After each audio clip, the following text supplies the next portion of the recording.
Hi friends, legal intelligence के YouTube के channel में आप लोगों का एक बार बहुत-बहुत स्वागत है। और आज हम लोग डिस्कस करने वाले हैं कुछ सरफेसी एक्ट 2002 के बारे में कि ये है क्या और ये लाया क्यों गया, इसके ऑब्जेक्टिव क्या थे, इसकी स्कीम क्या है, तो ये कुछ डिस्कस करेंगे। तो शुरू करने से पहले मैं आपको एक स्टोरी सुनाता हूँ या एक एग्ज़ाम्पल लेके चलते हैं। मान के चलिए आपने किसी को कुछ पैसे दिए, लाख, 2 लाख, 3 लाख, 10 लाख जो भी थे आपने दिए और उसके अगेंस्ट जो है उस आदमी की जिसको आपने पैसे दिए हैं, उसकी कोई प्रॉपर्टी अपने नाम पे गिरवी रख ली, मॉर्टगेज करा ली। अब क्या हुआ कि जैसे ही समय कुछ उसको रीपे करने का आया, तो उस आदमी ने क्या किया कि आपको मना कर दिया कि जी मैं तो पैसे नहीं देता। तो जैसे ही उसने मना किया, आप क्या गए, आपने बोला जी मैंने तो जो प्रॉपर्टी है गिरवी रखा, जो आपकी प्रॉपर्टी थी वो मेरे नाम पे गिरवी है, तो मैं वो ले लेता हूँ। अब वो कहता जी मैं वो भी नहीं दूँगा। और जैसे ही आप कोई एक्शन लेते हैं, आप लोकल कोई भी सपोर्ट लेते हैं, तो जैसे ही आपने ये सब किया तो पता लगा जी उन्होंने कोर्ट में केस फाइल कर दिया। अब वो कोर्ट में केस फाइल कर दिया तो आपकी गाड़ी तो लंबी गई, क्योंकि वो चलता रहेगा, हो सकता है इंजंक्शन मिल जाए उसको, कुछ भी हो जाए, तो आपका पैसा तो अटक गया। तो यही कुछ हालत थी हमारे बैंकिंग सेक्टर की 2002 से पहले की। बैंकिंग सेक्टर बहुत ही ज़्यादा सफ़र कर रहा था, पैसे देता था, पैसे लोगों को, बोरोवर्स को पैसे देता था, गिरवी रखता था चीज़ें। बट जब उसको इन्फोर्स कराने की बारी आती थी, जब पैसा नॉन रीपेमेंट होता था या जो भी लोन था वो नहीं, जो बंदा वापस कर रहा है, उसकी जो भी प्रॉपर्टी रखी थी बैंक ने गिरवी, उसको उसके ऊपर कब्जा लेने की कोशिश करता था, तो ये जो बोरर होते थे वो जाके कोर्ट में चले जाते थे। अब पैसा अटक गया बैंक का। इससे बैंकिंग सेक्टर जो है बहुत ही ज़्यादा सफ़र कर रहा था। तो 1991 के बाद जो है एक नरसिम्हम कमेटी बनाई गई बैंकिंग सेक्टर को देखने के लिए कि उसका कैसे रिफॉर्मेशन करा जाए। एक पहली कमेटी 1 बनाई गई, फिर कमेटी 2 भी बनाई गई सेंट्रल गवर्नमेंट के द्वारा। फिर एक अंधा अर्जुना कमेटी बनाई गई। तो इन सब की रिकमेंडेशन के बाद एक बहुत ही प्यारा सा एक्ट लाया गया जिसका नाम है सरफेसी एक्ट 2002। तो ये जो एक्ट है ये बैंक्स के लिए बहुत ही इम्पोर्टेंट एक्ट है, क्योंकि जब भी वो किसी को लोन देते हैं, तो जब भी जो मॉर्टगेज प्रॉपर्टी है उस पे कब्जा लेने जाते हैं, तो वो कब्जा ले सकते हैं बिना किसी कोर्ट की इंटरवेंशन के। और इवन जो है वो मजिस्ट्रेट से भी सपोर्ट ले सकते हैं, पुलिस सपोर्ट भी ले सकते हैं जब कब्जा हो रहा हो। तो ये बहुत ही इंपॉर्टेंट चीज़ है, जो इम्पोर्टेंट एक्ट है जो कि इंट्रोड्यूस कराया गया। और उसके बाद जो है बैंक्स की जो लोन की जो वो थी, रीपेमेंट की कार्रवाई थी, रिकवरी की जो कार्रवाई थी, वो बहुत ही आसान हो गई। तो आइए चलिए थोड़ा डिस्कस करते हैं इसके बारे में, क्या ये एक्ट है, इस एक्ट में क्या लिखा है। तो ये बहुत ही इंपॉर्टेंट एक्ट है, थोड़ा सा लंबा वीडियो बनेगा, बट हाँ मैंने कोशिश करी कि इसमें सब कुछ मैं कवर करूँ। और कोई भी अगर आपकी क्वेरी होगी तो प्लीज़ आप कमेंट सेक्शन में लिखिएगा, मुझे बहुत ही खुशी होगी उसको रिप्लाई करने में। तो चलिए शुरू करते हैं। SARFAESI act 2002। तो सरफेसी एक्ट का मतलब क्या है, पहली बात तो हम ये समझते हैं। सरफेसी एक्ट जो है, इसका फुल फॉर्म है securitisation and reconstruction of financial assets and enforcement of security interest. तो जैसे कि आपको नाम से ही पता लगता है कि ये कुछ बात करता है फाइनेंशियल एसेट्स की। फाइनेंशियल एसेट्स होते क्या हैं, तो आप ये समझिए, फाइनेंशियल एसेट्स जो लोन्स होते हैं, जो लोन वगैरह जो भी बैंक्स देते हैं, जो भी फाइनेंशियल इंस्टीट्यूशंस हैं, जो भी लोन के काम में है, जो भी इंस्टीट्यूशंस, वो जो है किसी भी बोरोवर को, किसी भी पर्सन को लोन देते हैं। तो लोन क्या होते हैं, लोन जो है उनके एसेट्स होते हैं। अगर आप देखेंगे तो एसेट्स की साइड में उनकी, अगर आप बैलेंस शीट भी देखेंगे तो एसेट्स की साइड में लोन्स एंड एडवांसेस आता है, तो वो ये होते हैं। तो ये फाइनेंशियल एसेट्स हो गए। तो अब इन फाइनेंशियल एसेट्स को इस एक्ट में क्या कराया, मतलब इस एक्ट के अंदर इन फाइनेंशियल एसेट्स के बारे में क्या बोला गया है। तो जैसे नाम सजेस्ट करता है, उसका मतलब ही यही होता है कि लेट्स से कोई भी सिक्योर क्रेडिटर है। सिक्योर क्रेडिटर्स आपको मैंने पहले भी अपनी बहुत सारी वीडियोस में बताया है। सिक्योर एसेट्स की डेफिनेशन जो है एक्ट में डिफाइंड है। इसके अंदर बैंक्स भी आते हैं, एनबीएफसीज भी आती हैं, अदर फाइनेंशियल इंस्टीट्यूशन भी आते हैं, कोऑपरेटिव बैंक्स भी आते हैं। तो इसकी जो डेफिनेशन है वो डिफाइंड है। तो सिक्योर क्रेडिटर्स को बेसिकली सरफेसी एक्ट हेल्प करता है कि जो भी उन्होंने लोन दिए हैं उसके अगेंस्ट जो सिक्योरिटी ली गई है उसको वो एनफोर्स करा सकें। सिक्योरिटी इन्फोर्स का मतलब ये हो गया कि जैसे मैं आपको समझाता हूँ कि जैसे आप कोई भी लैंड, किसी बैंक ने किसी लोन, जब कोई लोन दिया था तो उस लैंड को मॉर्टगेज कर लिया था अपने फेवर में, मॉर्टगेज मतलब गिरवी रख लिया था। तो अब लेट्स से उस जो लोन में डिफॉल्ट हो जाता है, अगर वो लोन डिफॉल्ट में चला जाएगा तो ऑब्वियसली उसको बैंक को, उस बैंक का जो पैसा तो अटक गया, बैंक को अपना पैसा वापस मिलेगा, ना ही उस पर कोई इंटरेस्ट मिलेगा, ना ही वो उस पर कोई इनकम अर्न कर पाएंगे। तो वो एसेट्स को बेसिकली एनपीए डिक्लेयर कर दिया जाता है, नॉन परफॉर्मिंग एसेट्स। एनपीए कैसे डिक्लेयर करते हैं उसकी आपको रील मिल जाएगी मेरे चैनल में, आप देख लीजिएगा। तो जैसे ही एनपीए डिक्लेयर हो जाता है उसके बाद 13(2) के अंदर नोटिस चला जाता है, पूरा एक प्रोसेस जो है वो फॉलो होना शुरू स्टार्ट हो जाता है। तो अब ये जो नॉन परफॉर्मिंग एसेट्स हैं जो कि बैंक के लिए बेकार हो चुके हैं, बैंक उससे कोई भी इनकम अर्न नहीं कर पा रहा है, तो बैंक क्या करेगा, जो उसके अगेंस्ट जो भी लैंड है, जो भी लैंड या मॉर्गेज या जो भी सिक्योरिटी दी गई है, चाहे मूवेबल प्रॉपर्टी हो चाहे इमूवेबल प्रॉपर्टी हो, अभी जो हमारा एग्जाम्पल है उसमें लैंड है, तो बैंक क्या करेगा, उस लैंड को अपनी पोजेशन में लेने के लिए प्रोसीडिंग स्टार्ट करेगा। क्योंकि ऑब्वियसली उसका जब पैसा अटक गया है तो उसको पैसा अपना रिकवर करना है ना, तो घर गिरवी या लैंड गिरवी इसलिए रखा गया था कि जब इनकेस डिफॉल्ट रहा तो उसको बेच दिया जाए। तो जैसे ही वो प्रोसीजर पूरा स्टार्ट करेगा तो वो सरफेसी एक्ट के अंदर प्रोसीजर स्टार्ट करेगा, और विदाउट एनी कोर्ट इंटरवेंशन। सबसे इंपॉर्टेंट एक बार ध्यान रखिएगा, इस एक्ट के अंदर जो भी सिक्योर्ड क्रेडिटर्स हैं उनको पावर दी गई है कि आप कोई भी मॉर्गेज प्रॉपर्टी या कोई भी सिक्योरिटी जो है, सिक्योर्ड एसेट जो है, बेच सकते हैं विदाउट एनी कोर्ट इंटरवेंशन। ये सबसे इंपॉर्टेंट है।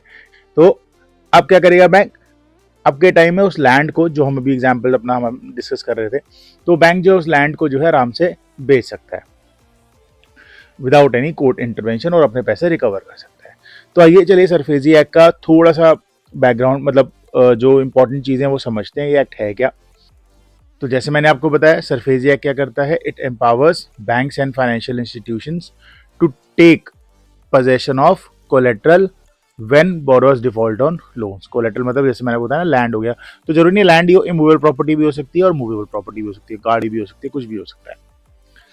सेकेंड, इम्प्रूविंग एनपीएस की रिकवरी, एनपीए की रिकवरी को एनहांस करता है।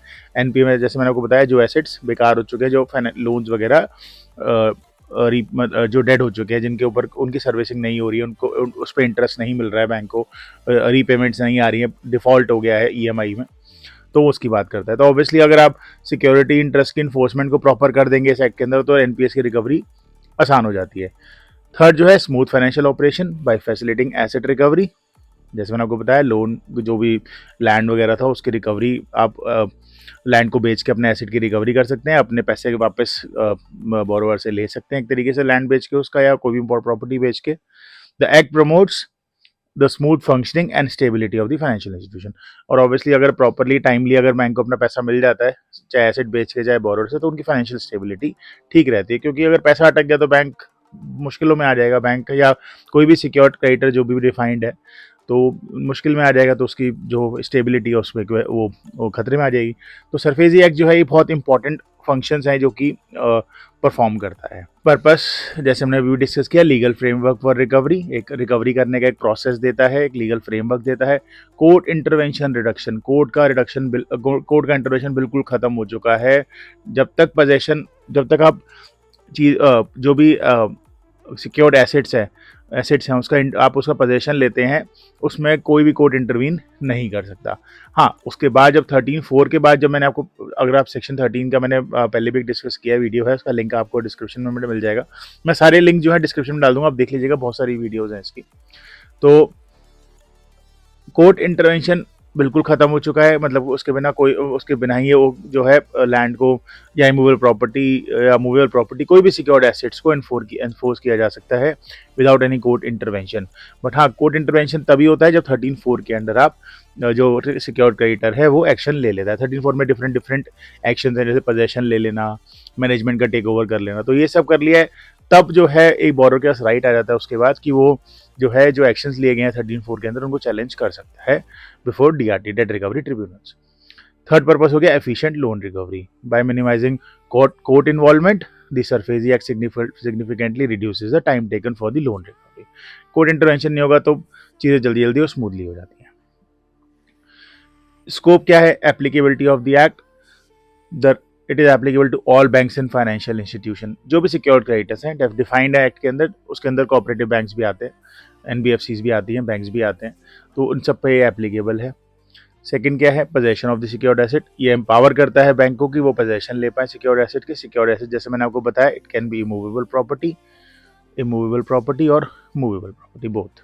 नेक्स्ट पॉइंट इसमें मैंने लिख ही लिया है, movable and movable property. SARFAESI act covers both movable and movable properties and therefore it broadens the scope of recoverable assets.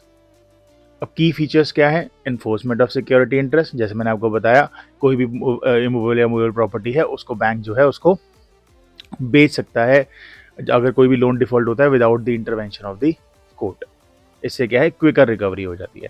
Asset reconstruction companies, ये हम डिस्कस करेंगे आगे चल के डिटेल्स में।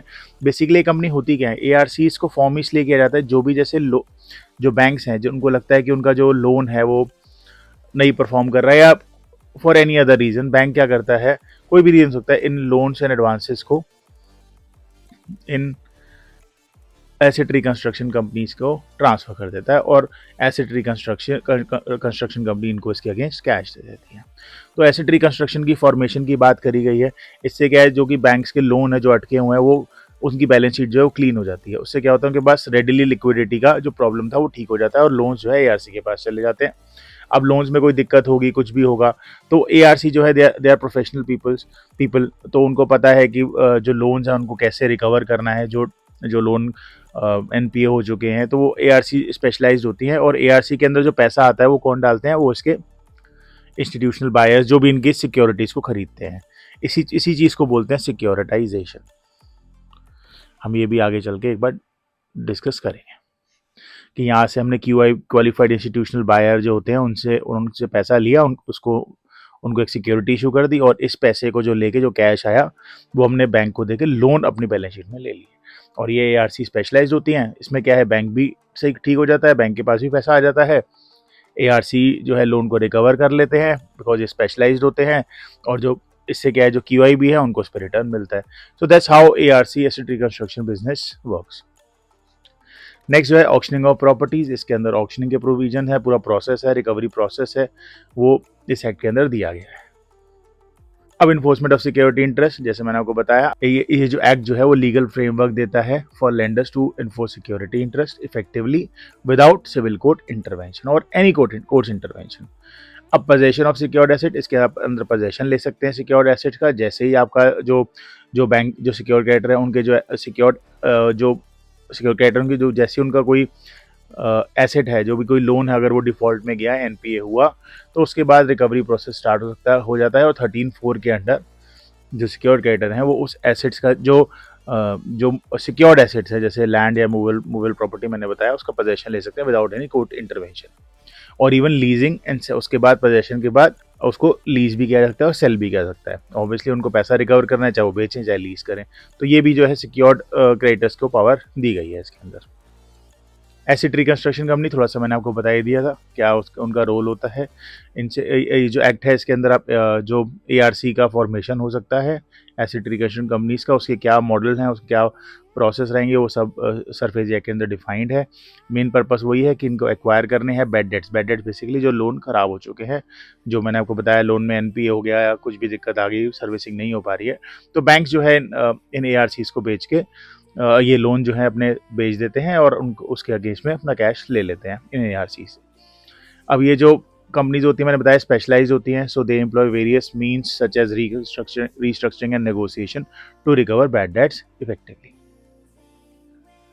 अब इम्प्लीकेशन क्या है, सबसे पहले टाइमली, अब बोरोवर है उनको पता है अगर पैसा नहीं दिया तो जो उन्होंने चीज़ें गिरवी रखी हैं वो जो है वो बैंक जो है उनका पोजेशन, सिक्योर क्रेडिटर जो उनका पोजेशन ले सकता है।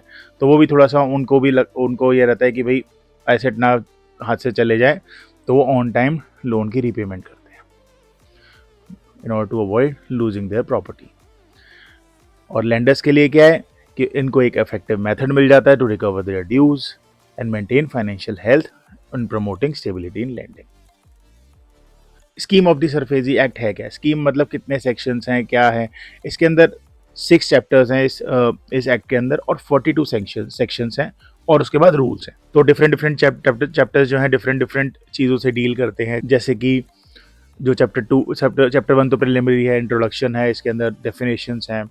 चैप्टर 2 के अंदर securitisation and reconstruction of financial assets की बात करी जाती है, एआरसी की बात करी जाती है।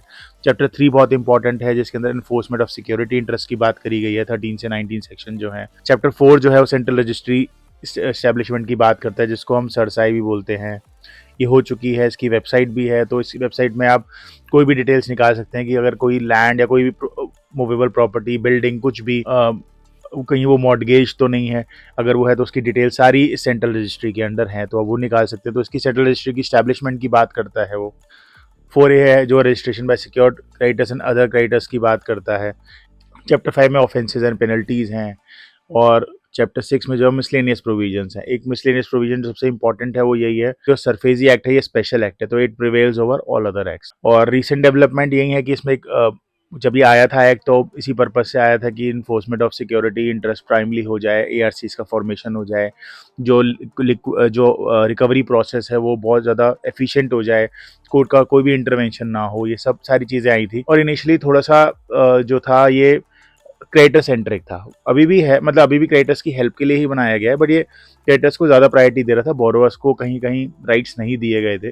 तो उसका एक माडिया केमिकल्स का केस हुआ था, ये मैंने केस भी पूरा डिटेल में डिस्कस किया हुआ है, तो आप उसका लिंक जो है डिस्क्रिप्शन में आपको मिल जाएगा उसका। तो माडिया केमिकल का केस हुआ था, तो इसमें सुप्रीम कोर्ट ने जो है थोड़ी बहुत मतलब चीज़ें इसमें इंक्लूड कर दी थी, जैसे कि फॉर एग्जांपल मतलब जो अपनी जजमेंट दी थी उसके अंदर ये चीज़ें डाल दी थी। जैसे for example section 13(3)(b) 3A introduce हो गया था, जिसमें कि बोरर को एक रिप्रेजेंटेशन का राइट दिया गया था। ये अमेंडमेंट हुई थी, ये अमेंडमेंट आई थी 13(3)(a) की after supreme court's judgement in this case.